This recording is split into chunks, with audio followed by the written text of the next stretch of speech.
मुख्यमंत्री का पद संभालने के बाद सम्राट चौधरी लगातार एक्शन में हैं। आज भी सीएम सम्राट चौधरी ने सभी विभागों के सचिवों के साथ बैठक की और अधिकारियों को खास निर्देश भी दिए। इसके साथ ही सीएम ने जेपी आवास पहुंचकर जेपी की प्रतिमा पर माल्यार्पण किया तो तख्त श्री हरमंदिर साहिब जाकर मत्था भी टेका।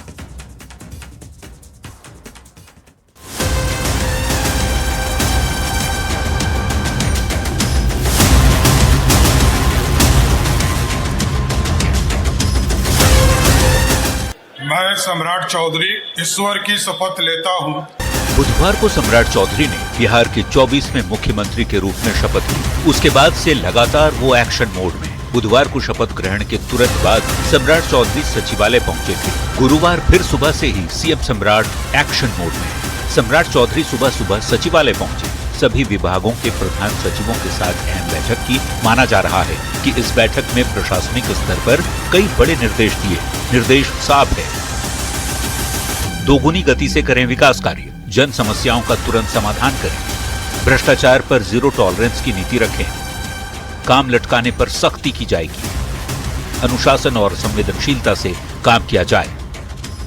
अधिकारियों के साथ बैठक के बाद सीएम सम्राट चौधरी ने मुख्यमंत्री सचिवालय का भी निरीक्षण किया।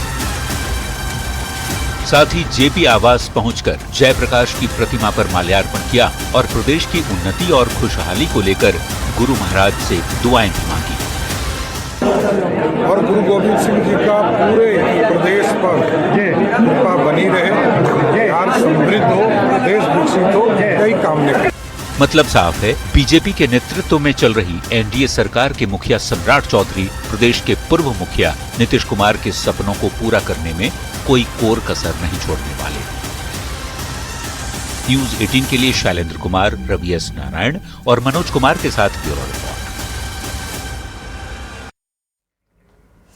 बिहार के सीएम सम्राट चौधरी जेपी के आवास चरखा समिति पहुंचे। सम्राट चौधरी ने लोकनायक जयप्रकाश को नमन किया। सम्राट चौधरी ने जेपी की प्रतिमा पर माल्यार्पण भी किया। सम्राट ने जेपी से जुड़ी यादों को ताजा किया। जेपी से जुड़ी स्मृतियों का उन्होंने अवलोकन किया। तो वहीं महिला आरक्षण को लेकर सम्राट चौधरी ने बड़ा बयान भी दिया। सम्राट चौधरी ने कहा कि पीएम मोदी ने महिलाओं को 33% आरक्षण दिया है। पूरा बिहार इस फैसले के साथ खड़ा है। मोदी जी की सरकार इस देश की सभी महिला बहनों के लिए 33% का आरक्षण ला रही है। पूरा बिहार उनके साथ खड़ा है और आदरणीय प्रधानमंत्री जी देश की सभी बहनों को आरक्षण देकर उनको मजबूती देने का काम कर रहे हैं। पूरी तरह बिहार की जनता, बिहार की सरकार उनके साथ। राजनीति ज्वाइन करने के बाद से नीतीश कुमार के बेटे निशांत कुमार काफी एक्टिव हैं। नई सरकार को निशांत कुमार ने शुभकामनाएं दी और कहा कि सीएम सम्राट जी मेरे बड़े भाई हैं, मैं उन्हें बहुत शुभकामनाएं देता हूं। मुझे उम्मीद है सम्राट जी बिहार को विकास की नई राह दिखाएंगे। पहले हमारे माननीय मुख्यमंत्री श्री सम्राट जी को मेरे बड़े भाई हैं, उन्हें बहुत बहुत बधाई शुभकामनाएं देता हूं। नीतीश कुमार के बेटे निशांत कुमार ने भले ही डिप्टी सीएम बनने से इनकार कर दिया हो, लेकिन राजनीति में वो काफी एक्टिव दिख रहे हैं।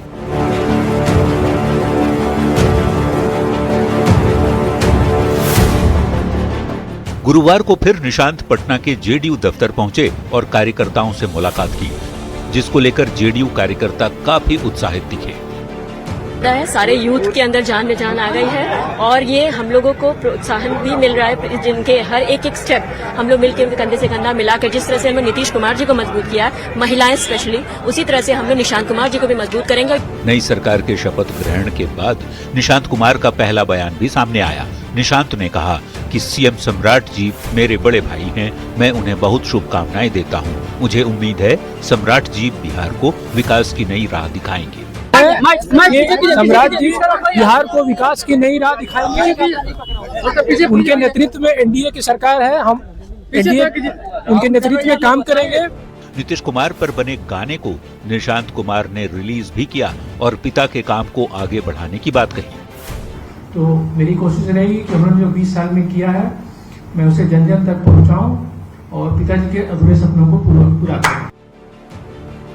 राजनीति में ऐसा बहुत कम देखने को मिलता है कि किसी को मंत्री या उप मुख्यमंत्री का पद मिले और वो उसे ठुकरा दे। निशांत कुमार ने नई सरकार में कोई पद ना लेकर ये बता दिया है कि वो अपने पिता के सिद्धांतों पर ही चलेंगे। वैसे ये भविष्य बताएगा कि निशांत कुमार जेडीयू को कितना आगे बढ़ा पाते हैं और अपने पिता की खींची गई लकीर को बड़ी कर पाते हैं या नहीं। न्यूज 18 के लिए पटना से आनंद अमृतराज के साथ ब्यूरो रिपोर्ट।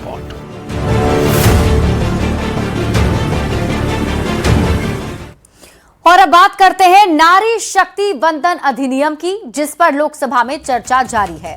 पीएम मोदी ने लोकसभा में महिला आरक्षण संशोधन विधेयक पर चर्चा करते हुए विपक्ष को बड़ा संदेश दिया है। पीएम मोदी ने कहा ये विधेयक सर्वसम्मति से पास होना चाहिए, महिलाओं के अधिकार को लेकर सियासत नहीं होनी चाहिए। पीएम मोदी ने विपक्ष के एक एक सवाल का जवाब देते हुए कहा किसी भी राज्य के साथ कोई भेदभाव और अन्याय नहीं होगा। ये रिपोर्ट देखिए। भ्रम में न रहे कि हम देश की नारी शक्ति को हम कुछ दे रहे हैं। जी नहीं, उसका हक है। नारी शक्ति वंदन अधिनियम के समर्थन में पीएम मोदी का बयान लोकसभा में गूंज रहा है। कई दशकों से उसको रोका हुआ है, आज उसका प्रायश्चित करके हमें उस पाप में से मुक्ति पाने का यह अवसर है। नारी शक्ति पर पीएम मोदी का एक एक तर्क विपक्ष को असहाय कर रहा है। आधी आबादी को सबसे बड़ी शक्ति देने वाले इस विधेयक पर चर्चा करते हुए पीएम नरेंद्र मोदी ने एक बार फिर देश का दिल जीत लिया। लोकसभा में पीएम ने विपक्ष के एक एक सवाल का जवाब दिया। पीएम मोदी ने लोकसभा में एक बार फिर गारंटी दी कि परिसीमन की प्रक्रिया में किसी भी राज्य के साथ कोई भेदभाव नहीं होगा, किसी के साथ कोई अन्याय नहीं होगा। चाहे दक्षिण हो, उत्तर हो, पूर्व हो, पश्चिम हो, छोटे राज्य हो, बड़े राज्य हो, मैं आज एक जिम्मेवारी से कहना चाहता हूं कि निर्णय प्रक्रिया किसी के साथ भी भेदभाव नहीं करेगी। ये निर्णय प्रक्रिया किसी के साथ अन्याय नहीं करेगी। अगर गारंटी शब्द चाहिए तो मैं गारंटी शब्द उपयोग करता हूं। महिला आरक्षण संशोधन विधेयक पर पीएम मोदी ने देश को बड़ा संदेश दे दिया। पीएम ने कहा कि कोई इस अहंकार में न रहे कि हम नारी शक्ति को कुछ देने जा रहे हैं। ये महिलाओं का हक है, हमने उन्हें कई दशकों तक रोका है, आज प्रायश्चित करके पाप से मुक्ति पाने का मौका है। हम इस भ्रम में न रहे कि हम देश की नारी शक्ति को हम कुछ दे रहे हैं। जी नहीं, उसका हक है। और हमने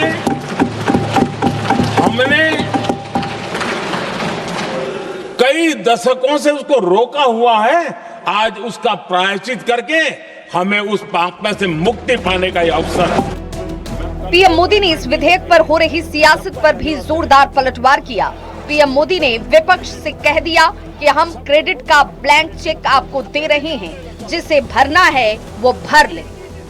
क्रेडिट की चिंता है क्या जी? ले लो ना क्रेडिट, आपको जिसकी फोटो छपवानी है सरकारी खर्चे से हम करवा देंगे। सामने से क्रेडिट का ब्लैंक चेक आपको दे रहा हूं। पीएम मोदी ने विपक्ष से अपील की कि इस बिल को सर्वसम्मति से पारित करें। महिलाओं के अधिकार को लेकर सियासत नहीं होनी चाहिए। मैं तो आग्रह करूंगा कि हमें सर्वसम्मति से इसको आगे बढ़ाना चाहिए, और जब सर्वसम्मति से बढ़ता है तो ट्रेजरी बेंच पर एक दबाव रहता है। लोकसभा में पीएम मोदी का आत्मविश्वास ये बता रहा है कि आधी आबादी को तोहफा देने का पीएम मोदी का प्रण पूरा होने जा रहा है। देश की संसद में अब महिलाएं भी डिसीजन मेकर की भूमिका निभाएंगी। लोकसभा और विधानसभा में महिलाओं को 33% आरक्षण को अब कोई रोक नहीं सकता। Bureau report, news 18। राज्यसभा में आज नवनिर्वाचित सांसदों ने शपथ ग्रहण किया। बीजेपी अध्यक्ष नितिन नवीन, केंद्रीय राज्य मंत्री रामनाथ ठाकुर, आरएलएम अध्यक्ष उपेंद्र कुशवाहा और शिवेश राम ने राज्यसभा सांसद के रूप में शपथ ग्रहण किया है। ये 4 तस्वीरें हम आपको दिखा रहे हैं। चारों राज्यसभा सांसद जिन्होंने आज शपथ ग्रहण किया है।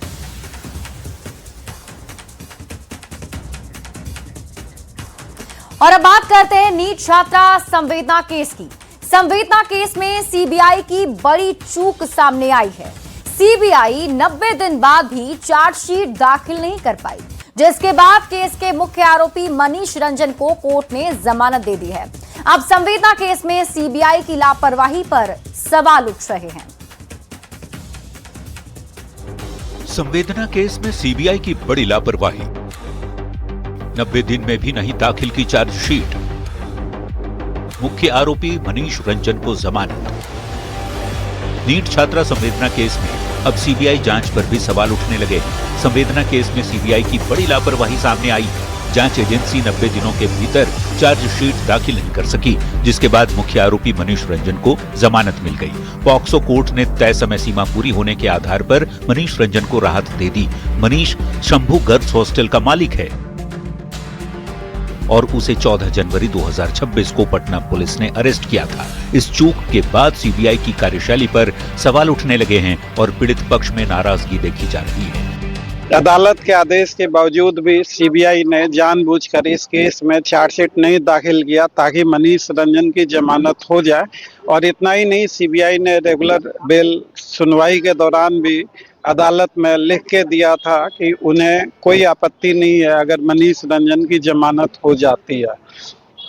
आज का दिन भारतीय कानूनी इतिहास में एक काला सा दाग है, एक बदनुमा सा धब्बा है। तो यह अपने आप में काफी दुर्भाग्यपूर्ण, काफी दुखद और काफी शर्मनाक है।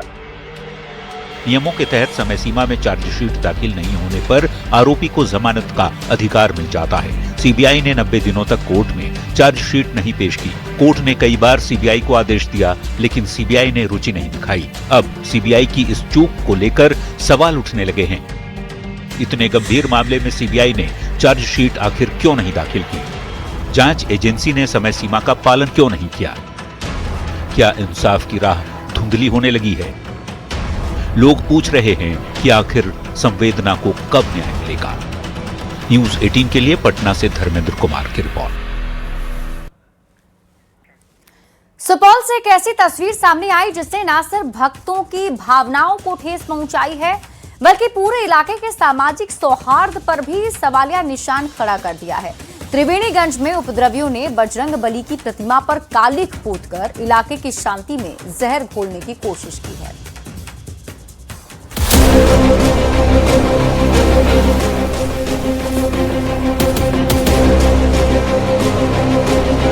इन तस्वीरों को देखिए, ये वो शक्तियां हैं जिनके पास लोग तब जाते हैं जब उनके पास कोई सहारा नहीं होता, कोई किनारा नहीं होता। जो भगवान हनुमान हमें शक्ति देते हैं, भय को हरते हैं, उन्हीं की प्रतिमा पर कालिख पोत दी गई। राम लक्ष्मण जी के साथ भी यही अपमान। मंदिर की दीवारों पर गालियां लिख दी गई। रात के अंधेरे में किसी ने लाइट बुझाकर आस्था पर तलवार चला दी। लाइन गुम रहे, गुम का ई दशा करने छे। हमें केकरे नहीं देखलिए कि के कर के क्या किया हुआ है? क्या किया हुआ है? पेंट जी के हाथ ऊपर से कौन चीज पे पेंट कर दिया? बजरंग बली पर।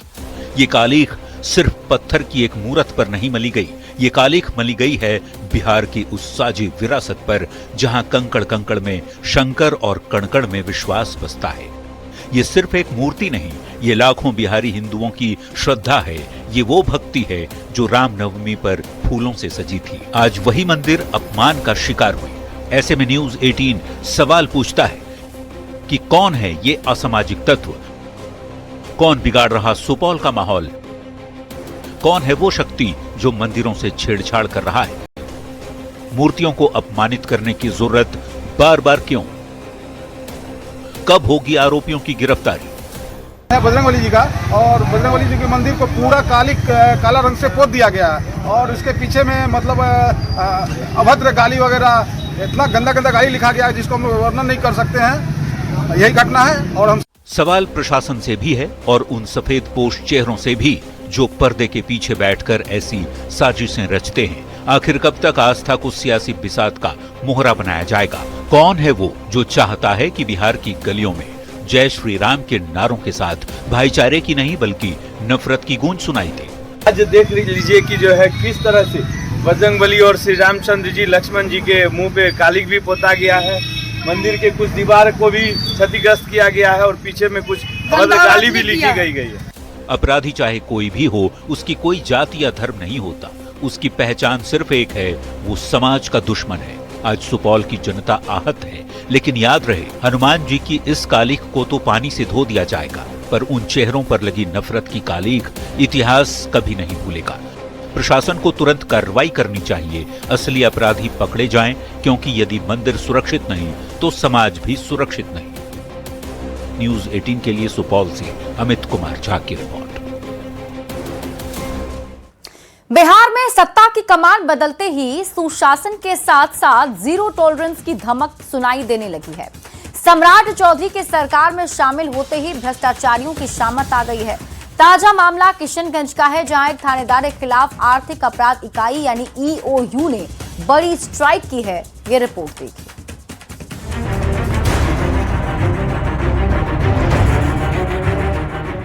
बिहार की सियासत में सम्राट सरकार की शुरुआत होते ही भ्रष्ट अफसरों की कुर्सी डोलने लगी है। किशनगंज के थानाध्यक्ष अभिषेक रंजन के खिलाफ आय से अधिक संपत्ति मामले में आर्थिक अपराध इकाई यानी EOU ने तड़के सुबह छापेमारी कर हड़कंप मचा दिया।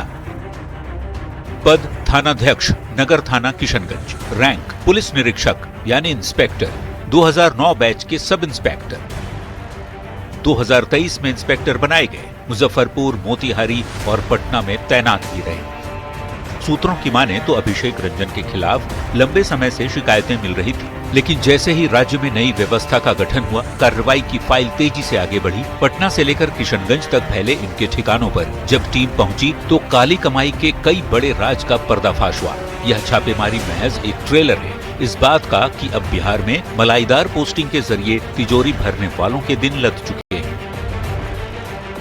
छापेमारी में क्या क्या मिला वो भी जान लीजिए। 5 ठिकानों पर रेड डाली गई। पटना, छपरा, मुजफ्फरपुर, किशनगंज और सिलीगुड़ी में रेड डाले गए। पटना में 2200 स्क्वायर फीट में बना आलीशान मकान।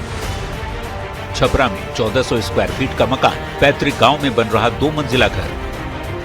मुजफ्फरपुर में 20 करोड़ का बेनामी निवेश। सिलीगुड़ी में 6 कट्ठा जमीन के लिए 84 लाख भुगतान के सबूत मिले। अभिषेक रंजन फिलहाल सस्पेंड है और सलाखों के पीछे जाने की तैयारी में। EOU की इस कार्रवाई ने जनता के बीच नई सरकार की साख को मजबूत किया है।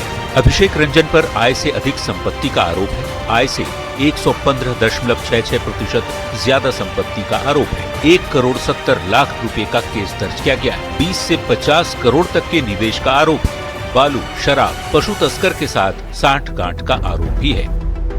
सरकार का संदेश साफ है, भ्रष्टाचार को किसी भी कीमत पर बख्शा नहीं जाएगा। सीएम सम्राट चौधरी ने पहले ही संकेत दिए थे कि कानून का राज सिर्फ कागजों पर नहीं बल्कि जमीन पर दिखेगा, चाहे वो खाकी वर्दी वाला हो या सफेद पोश। अगर जनता की गाढ़ी कमाई पर डाका डाला गया तो हिसाब देना ही होगा, क्योंकि जिस आलीशान जीवन शैली अभिषेक रंजन की रही उसमें पटना आवास से ही 8.5 लाख रुपए नकद बरामद किए गए। कीमती मोबाइल फोन और लग्जरी गाड़ियों का भी शौक पाया गया।